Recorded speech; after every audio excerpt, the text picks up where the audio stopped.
The Other Gods by H.P. Lovecraft. Atop the tallest of earth's peaks dwell the gods of earth, and suffer no man to tell that he hath looked upon them. Lesser peaks they once inhabited, but ever the men from the plains would scale the slopes of rock and snow, driving the gods to higher and higher mountains, till now only the last remains. When they left their older peaks, they took with them all signs of themselves, save once, it is said, when they left a carven image on the face of the mountain, which they called Ingranek. But now they have betaken themselves to unknown Kadath, in the cold waste where no man treads, and are grown stern, having no higher peak whereto to flee at the coming of men. They are grown stern, and where once they suffered men to displace them, they now forbid men to come, or coming to depart. It is well for men that they know not of Kadath in the cold waste, else they would seek injudiciously to scale it. Sometimes when earth's gods are homesick, they visit in the still night the peaks where once they dwelt, and weep softly as they try to play in the olden way on remembered slopes. Men have felt the tears of the gods on white-capped Thuri, though they have thought it rain, and have heard the sighs of the gods in the plaintive dawn winds of Lyrian. In cloud ships the gods are wont to travel, and wise cotters have legends that keep them from certain high peaks at night when it is cloudy, for the gods are not lenient as of old. In Ulthar, which lies beyond the river sky, once dwelt an old man avid to behold the gods of earth, a man deeply learned in the 7 cryptical books of San, and familiar with the Pinacotic manuscripts of distant and frozen Loma. His name was Barzai the Wise, and the villagers tell of how he went up a mountain on the night of the strange eclipse. Barzai knew so much of the gods that he could tell of their comings and goings, and guessed so many of their secrets that he was deemed half a god himself. It was he who wisely advised the burgesses of Ulthar when they passed their remarkable law against the slaying of cats, and who first told the young priest Atal where it is that black cats go at midnight on St. John's Eve. Barzai was learned in the lore of earth's gods, and had gained a desire to look upon their faces. He believed that his great secret knowledge of gods could shield him from their wrath, so resolved to go up to the summit of high and rocky Hatheg-Kla on a night when he knew the gods would be there. Hatheg-Kla is far in the stony desert beyond Hatheg, for which it is named, and rises like a rock statue in a silent temple. Around its peak the mists play always mournfully, for mists are the memories of the gods, and the gods loved Hatheg-Kla when they dwelt upon it in the old days. Often the gods of earth visit Hatheg-Kla in their ships of cloud, casting pale vapours over the slopes as they dance reminiscently on the summit under a clear moon. The villagers of Hatheg say it is ill to climb Hatheg-Kla at any time, and deadly to climb it by night, when pale vapours hide the summit and the moon. But Barzai heeded them not when he came from neighbouring Ulthar with the young priest Atal, who was his disciple. Atal was only the son of an innkeeper, and was sometimes afraid.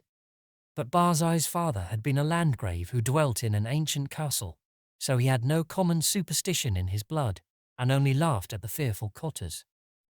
Barzai and Atal went out of Hatheg into the stony desert despite the prayers of peasants, and talked of earth's gods by their campfires at night.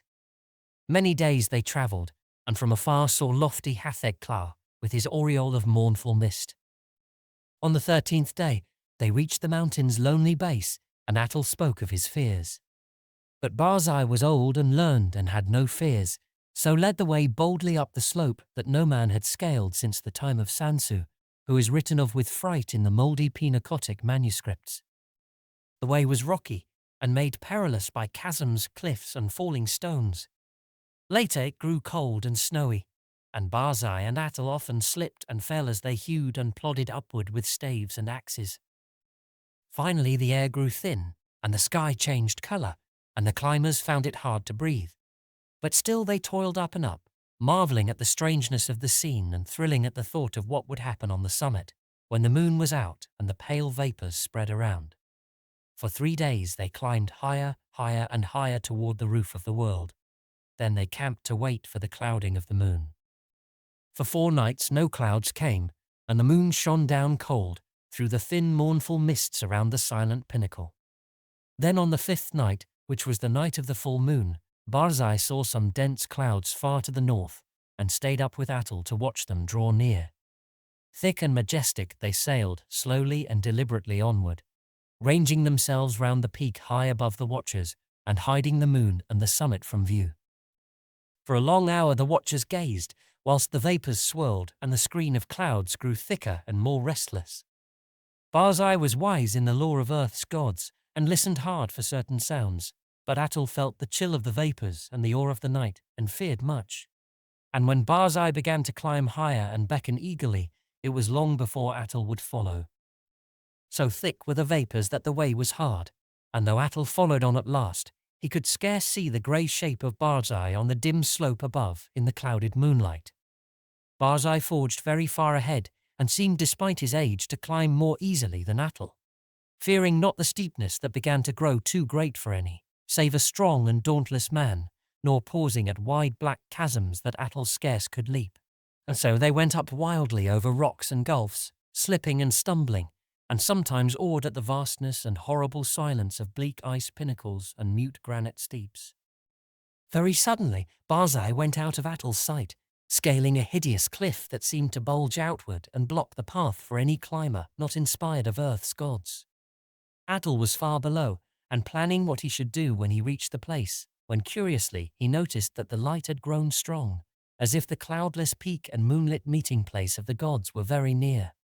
And as he scrambled on toward the bulging cliff and litten sky, he felt fears more shocking than any he had known before. Then through the high mists he heard the voice of unseen Barzai shouting wildly in delight. "I have heard the gods. I have heard Earth's gods singing in revelry on Hatheg-Kla. The voices of Earth's gods are known to Barzai the prophet. The mists are thin and the moon is bright, and I shall see the gods dancing wildly on Hatheg-Kla that they loved in youth.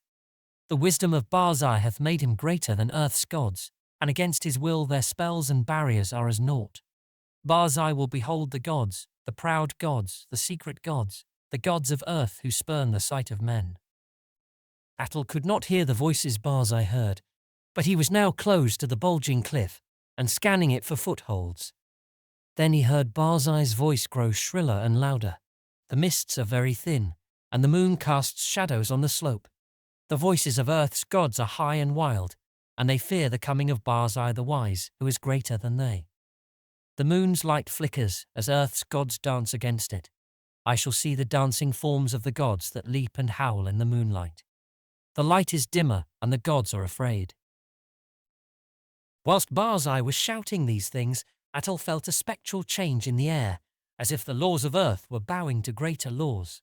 For though the way was steeper than ever, the upward path was now grown fearsomely easy, and the bulging cliff proved scarce an obstacle when he reached it, and slid perilously up its convex face. The light of the moon had strangely failed, and as Atal plunged upward through the mists, he heard Barzai the Wise shrieking in the shadows. "The moon is dark, and the gods dance in the night. There is terror in the sky, for upon the moon hath sunk an eclipse foretold in no books of men or of Earth's gods. There is unknown magic on Hatheg-Kla, for the screams of the frightened gods have turned to laughter, and the slopes of ice shoot up endlessly into the black heavens whither I am plunging. High, high, at last, in the dim light I behold the gods of Earth." And now Atal, slipping dizzily up over inconceivable steeps, heard in the dark a loathsome laughing, mixed with such a cry as no man else ever heard, save in the phlegethon of unrelatable nightmares, a cry wherein reverberated the horror and anguish of a haunted lifetime packed into one atrocious moment.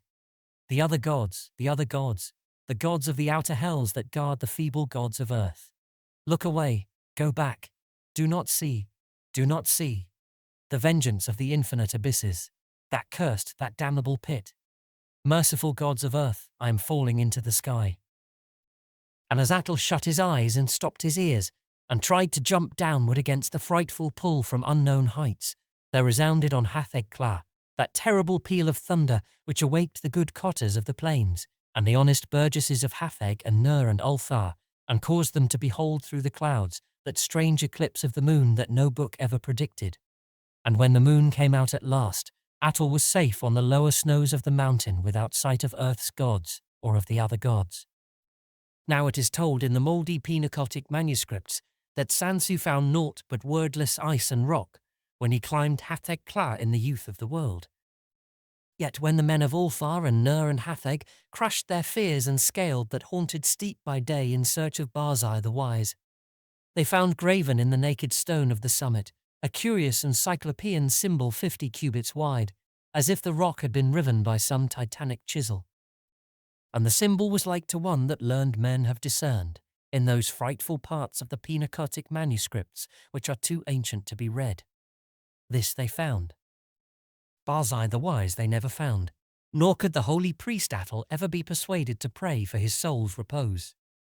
Moreover, to this day the people of Ulthar and Nur and Hatheg fear eclipses, and pray by night when pale vapours hide the mountain top and the moon. And above the mists on Hatheg-Kla, Earth's gods sometimes dance reminiscently, for they know they are safe, and love to come from unknown Kadath in ships of cloud, and play in the olden way, as they did when Earth was new, and men not given to the climbing of inaccessible places.